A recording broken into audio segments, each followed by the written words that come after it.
कसं असतं चौरस ज्याच्या चारी बाजू सारख्या असतात. बरोबर. समजा आपण असा एक चौरस काढला, बरोबर ना. हे ही जी साईड यायची त्याच्या चारी बाजू सारख्या असल्यामुळे या साईडला आपण काय म्हणायची बाजू, राईट. त्याच्यानंतर ही काय झालं याचा मधला कर्ण, राईट. याला कर्ण म्हणतो, बरोबर ना. आपण पहिले बघायचंय चौरस, चौरसाचे क्षेत्रफळ बघू आपण, त्यानंतर चौरसाची परिमिती. आता याच्यानंतर दुसरा पार्ट आहे परिमिती. आता पहिले याच्यामध्ये बघू आपण काय असतो बाजू, बरोबर ना. दुसरा आहे परिमिती, तिसरा आहे क्षेत्रफळ, राईट. लिहून घ्या डायग्राम मध्ये. बाजूला लक्षात आहे तुम्हाला, बाजूला आपण इंग्लिश मध्ये ए ने डिनोट करतो. कशाला? ए न, म्हणजे याच्या समोर असेल या ए. परिमितीला पी ने डिनोट करतो आणि याला क्षेत्रफळाला कॅपिटल ए ने डिनोट करतो. लक्षात.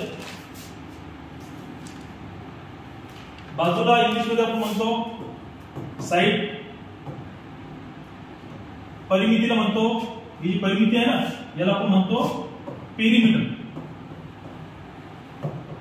पेरिमीटर. क्षेत्रफळ काय म्हणतो एरिया इंग्लिश मध्ये.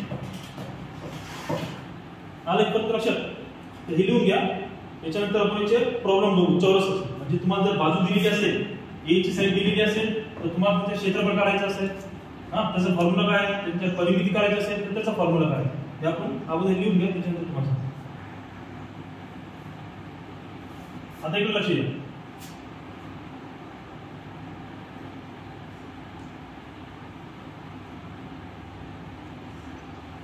पहिले समजून घ्या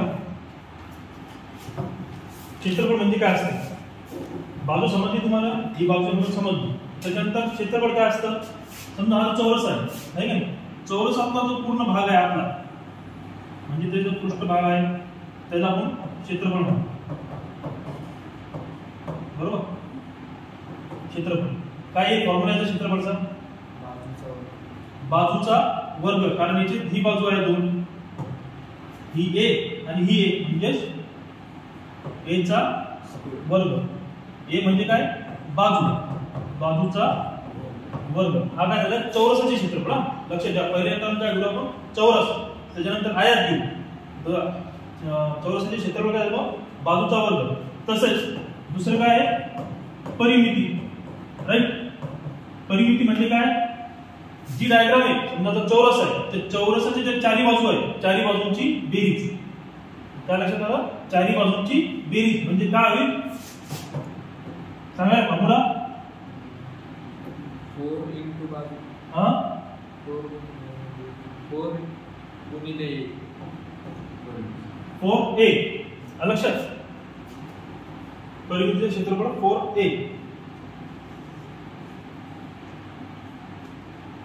दिला. आता याचा पहिला प्रॉब्लेम बघू.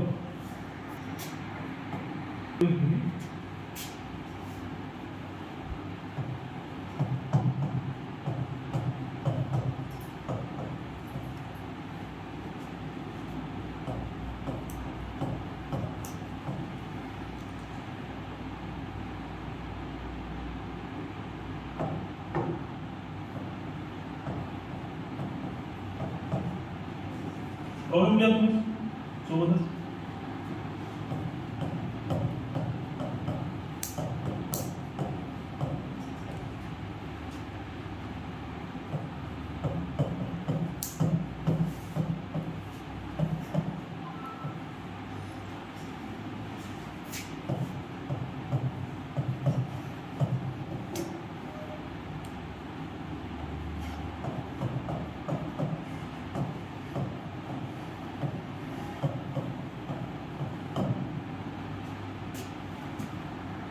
प्रॉब्लेम दिलेला आहे. काय सांगितलं प्रॉब्लेम मध्ये 31.2 सेंटीमीटर परिमिती असलेल्या चौरसाकार पत्र्याचे क्षेत्रफळ का.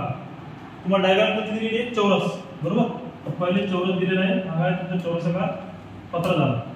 नंतर प्रॉब्लेम मध्ये काय सांगितलं ना 31.2 सेंटीमीटर तुम्हाला काय दिलेली आहे परिमिती दिलेली आहे आणि लक्षात म्हणजे परिमिती देऊन टाकायचं परिमिती आन्सर मध्ये परिमिती इज इक्वल टू किती दिलेली आहे 31.2 सेंटीमीटर हे विसरायचं नाही सेंटीमीटर झालं विचारलं काय तुम्हाला आता त्याच्यामध्ये काय विचारलं क्षेत्रफळ काढा तुम्हाला दिलेलं काय आहे काढायचं काय आहे हे लक्षात आलं पाहिजे काय दिले तुम्हाला परिमिती दिलेली आहे आणि काय करायचं सांगितलं क्षेत्रफळ अगोदर काय करायचं मग दोघांचे फॉर्म्युले लिहून घ्यायचे परिमितीचा फॉर्म्युला काय आहे परिमिती is equal to 4a right आणि क्षेत्रफळ इज इक्वल टू बाजूचा वर्ग किंवा a चा वर्ग राईट ना a चा वर्ग तर बघा तुम्हाला क्षेत्रफळ काढताना तुम्हाला काय पाहिजे बाजू पाहिजे आहे ना a ची किंमत माहिती पाहिजे तुम्हाला तर a ची किंमत तुम्हाला माहिती आहे का नाही तुम्हाला कशाची माहिती आहे परिमितीची तर अगोदर तुम्ही a ची जी व्हॅल्यू आहे ती काढून घ्यायची मग कसं करायची a ची व्हॅल्यू काढताना इकडे लक्ष द्या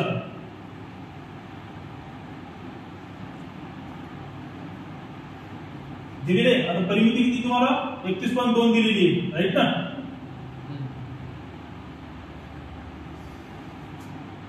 (31.2 इज इक्वल टू फॉर्म्युला काय आपला 4a आता इकडं a जर असं जसा का तसा लिहिला इकडे काय होतं 4 गुणाकार मध्ये इकडे जाऊन काय येतो भागाकार मध्ये राईट ना 31.2 भागिले 4 किती होतं रे 7.8 a इज इक्वल टू भागाकार केला तर किती होतो 7.8 सेंटीमीटर आलं हे काय झाली तुमची बाजू बरोबर म्हणजे ही तुमची काय आली त्याची एक बाजू आहे आता काय करायचं सांगितलं आपल्याला क्षेत्रफळ हे भेटल्यानंतर आपण क्षेत्रफळ काढू शकतो मग या क्षेत्रफळाचा फॉर्म्युला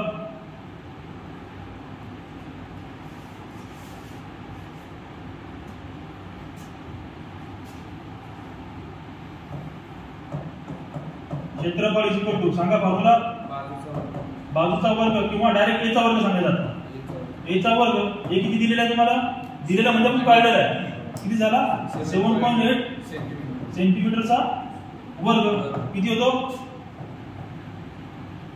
काढलेला 7.84 हां 7.84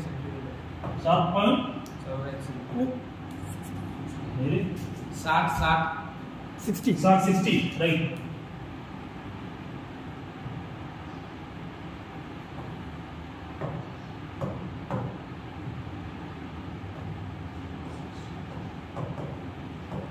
सेंटीमीटरचा वर्ग कारण आपण वर्ग केलेला आहे आला हा काय झाला तुमचा क्षेत्रफळ म्हणजे कॅपिटल A झाला तुमचा पहिला आन्सर राईट